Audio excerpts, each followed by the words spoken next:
US policy towards Latin America has not been driven by what should be US concerns about the region and what should be the Latin American priorities, but rather it has been driven in many occasions by domestic politics, and particularly by the state of Florida.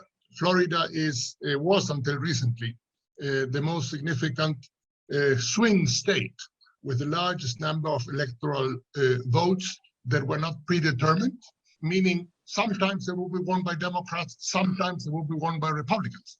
That made the Florida vote a particularly significant component of any strategic calculations by US leaders.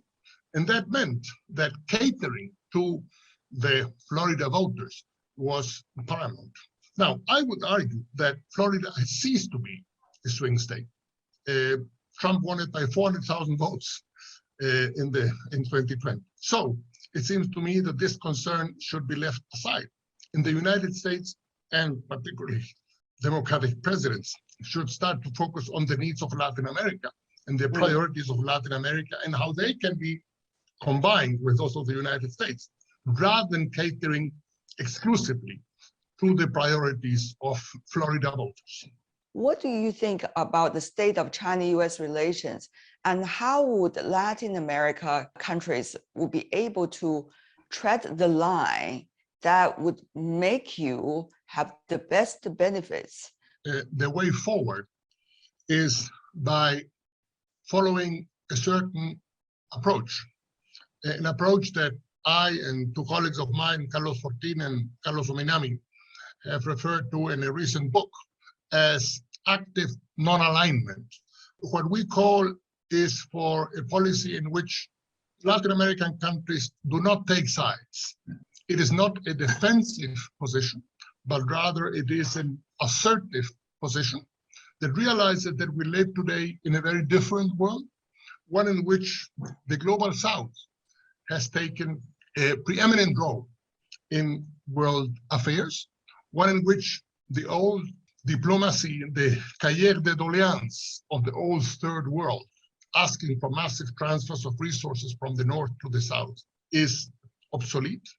Today, we have what has been called collective financial statecraft, in which you have banks like the Asian Investment Infrastructure Bank, based in Beijing, the New Development Bank, based in Shanghai, which are able to provide funds, they're able to provide loans to the countries of the global south. We have entities like the BRICS. There are some very interesting developments. Argentina, I read, may join the BRICS. Indonesia may join it as well. So we have a new south, and in those terms, this policy of active non-alignment, it seems to me, opens enormous possibilities.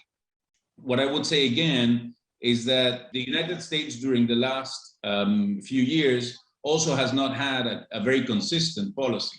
We saw during the Trump years this manifestation of the America First, a very self-centered agenda that basically had very little impact in the rest of the region, if not for the extremely hostile policy that the Trump administration deployed vis-a-vis Venezuela, for instance, imposing sanctions and promoting regime change. But for the rest of the region, the United States was pretty much absent. And now, under a democratic administration, there is this attempt, if you will, to reach out to the region, but again, with very little credibility, given the inconsistencies of the past.